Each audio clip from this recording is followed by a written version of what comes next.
Mãe e filho exigem $12.000 de meu pai.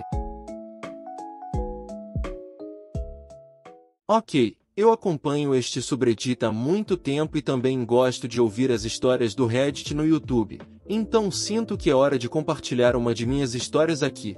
Isso vai ser longo, então, por favor, tenha paciência comigo.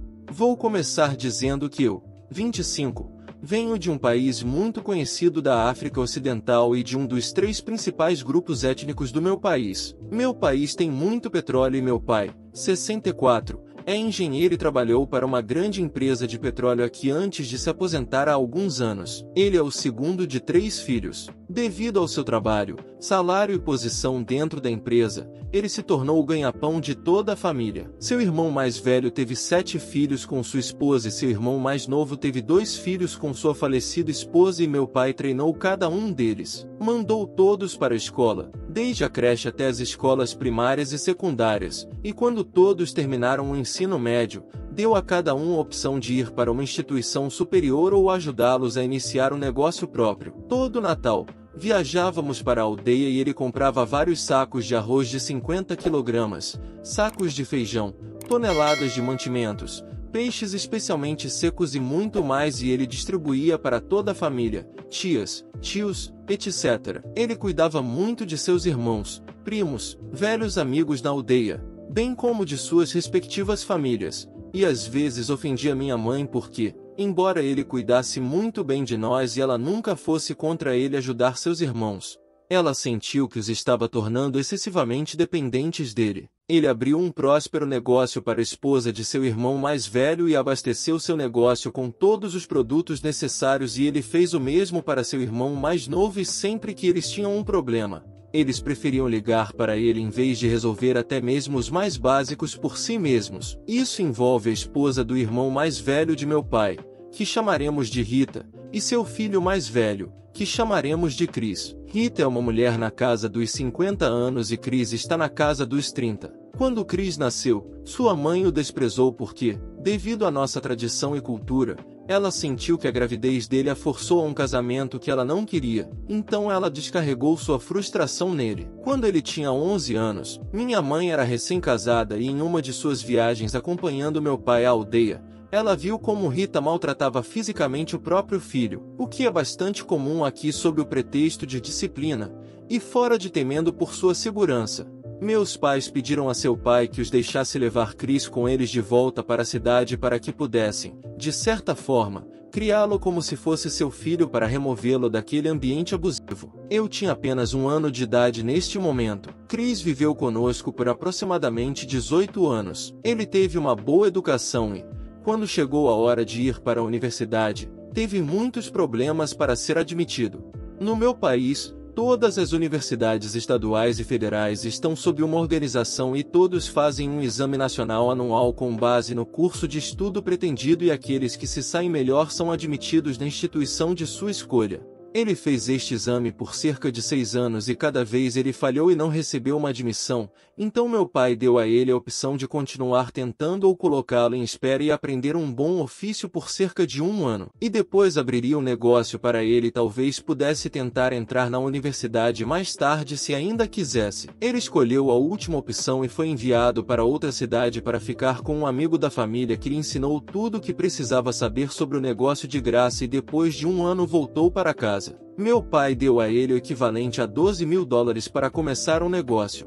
Aqui, $12.000 é uma grande quantia de dinheiro, especialmente com o baixo custo de vida aqui em comparação com nossos colegas ocidentais e também especialmente como nossas leis tributárias são frouxas aqui. Meu pai ofereceu a ele um cheque com essa quantia e ele recusou, dizendo que o dinheiro era pequeno. Meu pai já havia encontrado um espaço muito bom para ele administrar seu negócio e pagou e alugou por 2 anos para ele, além de pagar suas contas de água e luz. Os 12.000 foram um capital inicial para ele estocar seus produtos sem ter que se preocupar com aluguel ou quaisquer despesas críticas por pelo menos 2 anos. Tudo o que ele precisava fazer era simplesmente vender e lucrar para que, depois de 2 anos, pudesse arcar com as despesas por conta própria, porque provavelmente teria feito muito dinheiro naquele tempo e mesmo se tivesse dificuldades, conhecendo meu pai, ele teria ido ajudar. No entanto, Chris rejeitou o dinheiro dizendo como era pouco e esperava pelo menos 17 mil, que embora o espaço que meu pai alugou para ele estivesse em uma localização privilegiada, era muito pequeno para ele e que ele havia encontrado um espaço muito maior a alguns quarteirões de distância e esperava que meu pai pagasse por isso também. Ele disse que tinha grandes ideias e não queria que meu pai reprimisse suas ideias, então precisava do apoio adequado. Minha mãe quase perdeu a cabeça ao ouvir isso e o repreendeu sobre como ele estava sendo ingrato. Ela perguntou a ele quantas pessoas estavam dispostas a fazer as coisas que meu pai havia feito por ele. Ela perguntou a ele por que ele não poderia usar este fundo como capital inicial e começar seu negócio e se esforçar para torná-lo bem-sucedido para que ele pudesse se mudar para aquele espaço maior após o término do contrato de 2 anos. Ele ficou chateado e ligou para a mãe com quem o relacionamento havia melhorado significativamente ao longo dos anos e ela rasgou um novo pai. Ela gritou em nossa língua nativa sobre como depois do estresse que ele deve ter sofrido por não ter entrado na universidade, o mínimo que você pode fazer é garantir que esse sonho dele seja totalmente alimentado. Por que você está sendo um akanshi? Que significa mesquinho na minha língua. Você tem o dinheiro, então faça o que ele pede da maneira que ele pede. Se você morresse hoje, eles o enterrariam com seu dinheiro? Você não está dando um bom exemplo como o tio dele. Tufiava, que basicamente significa Deus me livre. Meu pai não respondeu e prontamente encerrou a ligação. Mais tarde, o pai dele,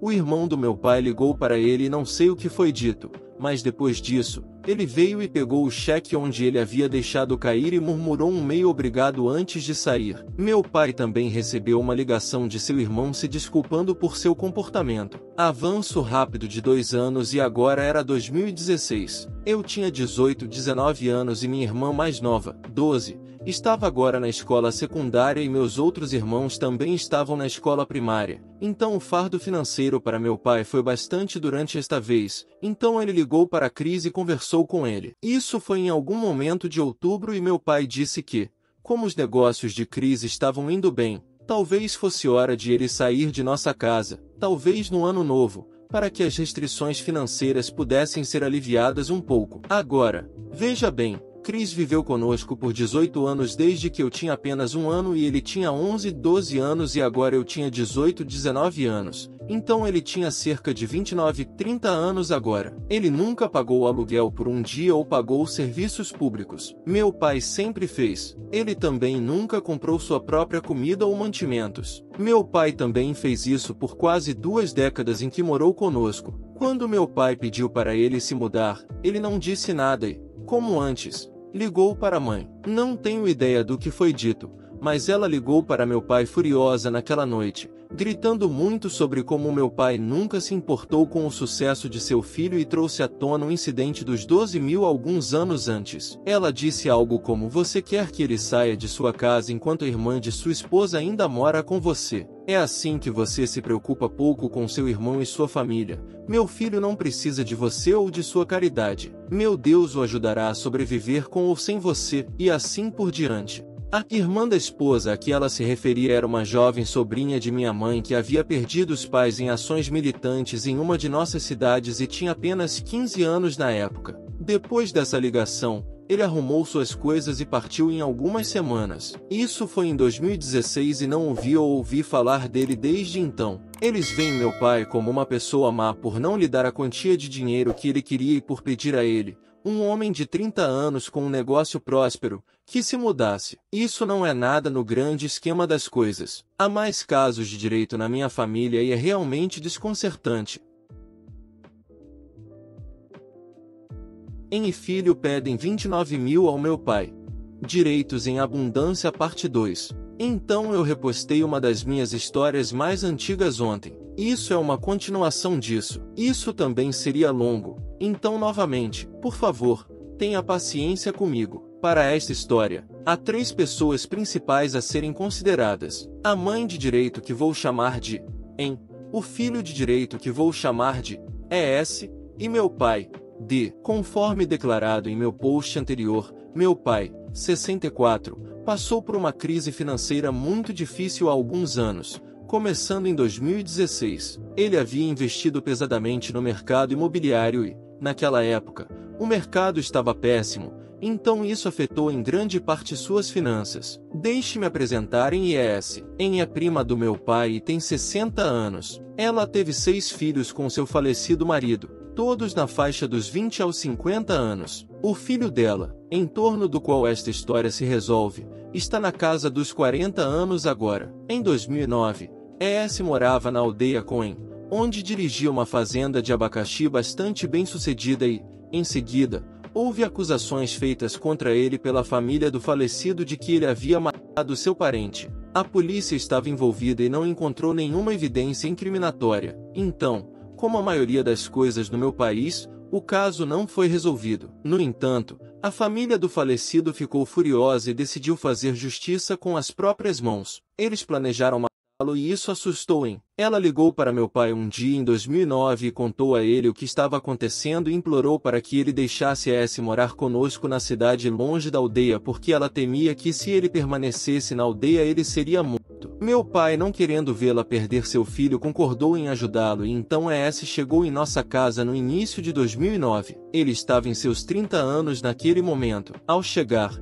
ele conseguiu um emprego em um bar e churrascaria fast food onde trabalhou por cerca de 1 ou 2 anos antes de meu pai ajudá-lo a conseguir um emprego decente em uma seguradora. Ele tinha um quarto inteiro e um banheiro só para ele e nunca pagava aluguel ou serviços públicos. Ele nunca pagou por sua própria comida ou comprou seus próprios mantimentos. Sempre que um eletrodoméstico quebrava em casa, meu pai trocava e o ES pegava o quebrado. De TVs de tela plana, geladeiras, cama e colchão, etc. Meu pai deixou que ele levasse tudo. Ele os consertou e os deu para suas irmãs que acabaram de se mudar para nossa cidade. Meu pai cuidou dele e de suas necessidades como se fosse seu próprio filho. Minha mãe não estava exatamente feliz com ele morar conosco no começo porque foi tão repentino, mas dada a natureza de vida ou morte da situação, ela aceitou. Quando meu pai se aposentou alguns anos depois e recebeu sua gratificação, ele ajudou financeiramente a maior parte de nossa família extensa e,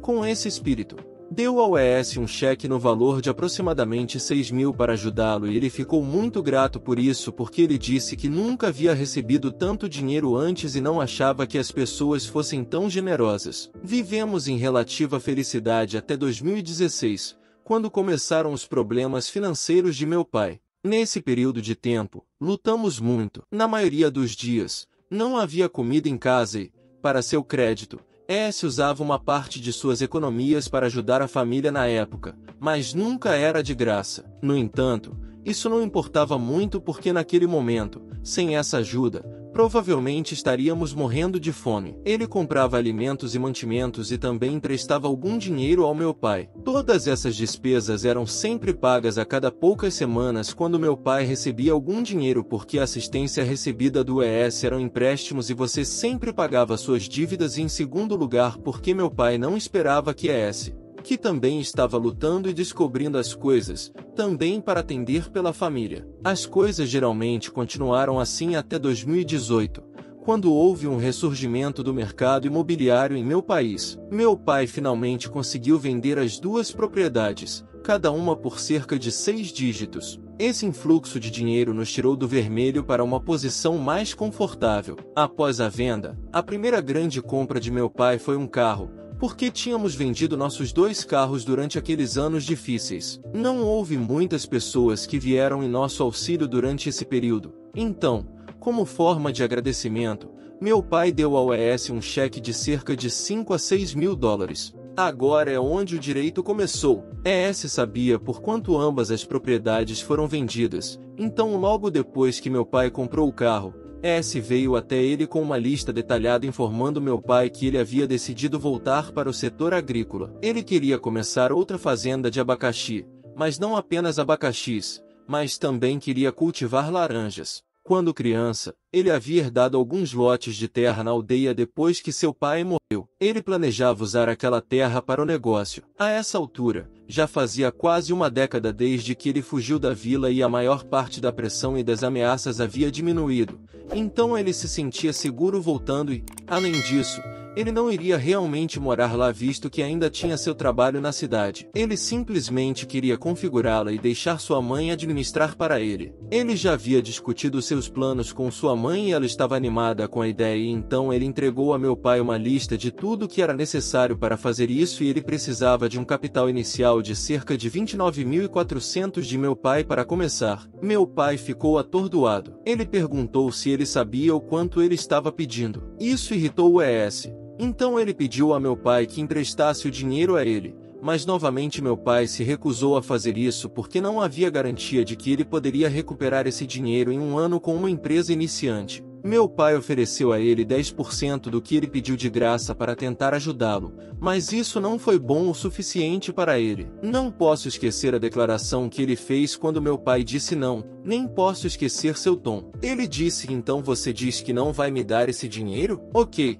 Sem problemas, e então saiu furioso. Ele não se importava com as razões do meu pai ou com o bem-estar do meu irmão. Tudo o que importava era ele mesmo. Isso foi numa terça-feira. Veja bem, no sábado, a mãe dele veio da aldeia à nossa casa sem avisar. Nem ela nem ES informaram meus pais de que ela viria. As coisas que ela disse naquele dia, ela liberou cada grama de ressentimento que tinha por ele. Antes disso, ele sempre a olhou como a irmã que nunca teve e a tratou como tal. Tínhamos acabado de almoçar naquela tarde quando ES foi buscá-la onde quer que ela tivesse caído. Ela fez um discurso. Ela começou dizendo a ele que o que ele estava fazendo era errado. Já se passaram alguns anos, mas tentarei recordar suas palavras da melhor maneira possível. Como você pode tratar o ES dessa maneira? Isso é justo? Você vendeu as propriedades por centenas de milhares de dólares, convertidos da moeda local. Então quanto é 29 mil? Você esqueceu como ES o apoiou quando você estava lutando? Você esqueceu como ele gastava o salário dele com você e seus filhos todos os meses e agora você não pode nem mesmo ajudá-lo com essa pequena coisa, mesmo tendo dinheiro?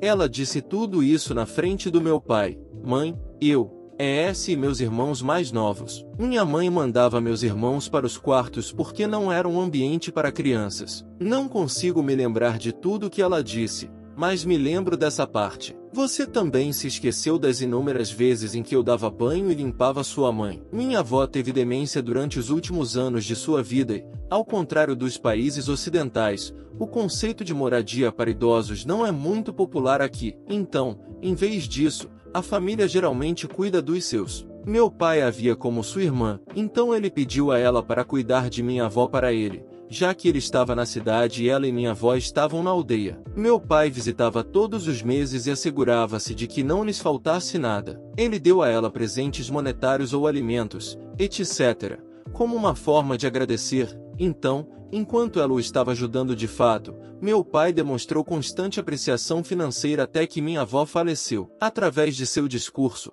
meu pai não disse nada. Ele é extremamente quieto e odeia conflitos. Mas minha mãe é exatamente o oposto. Ela não aceita besteira de ninguém. Você acha que seu filho estaria vivo hoje se meu marido não tivesse concordado em deixá-lo morar conosco? Ela disse isso enquanto apontava para ES. Eles não estavam atrás de sua cabeça depois das acusações feitas contra ele? Quantas pessoas lhe deram 6 mil dólares não uma, mas 2 vezes de graça? Quantas pessoas abririam sua casa para alguém suspeito de assassinato? Mas meu marido fez isso porque ama e valoriza sua família acima de quase tudo. Sim, ES nos ajudou quando as coisas estavam muito ruins e eu sou grato, mas ele sempre foi totalmente reembolsado. Você não se importa com ele treinando seus próprios filhos? Se ele lhe der esse dinheiro, você não vê como isso atrapalharia os planos que ele fez para seus próprios filhos? Como vocês dois podem ser tão egoístas? Como você ousa entrar em nossa casa e levantar a voz contra o homem que protegeu,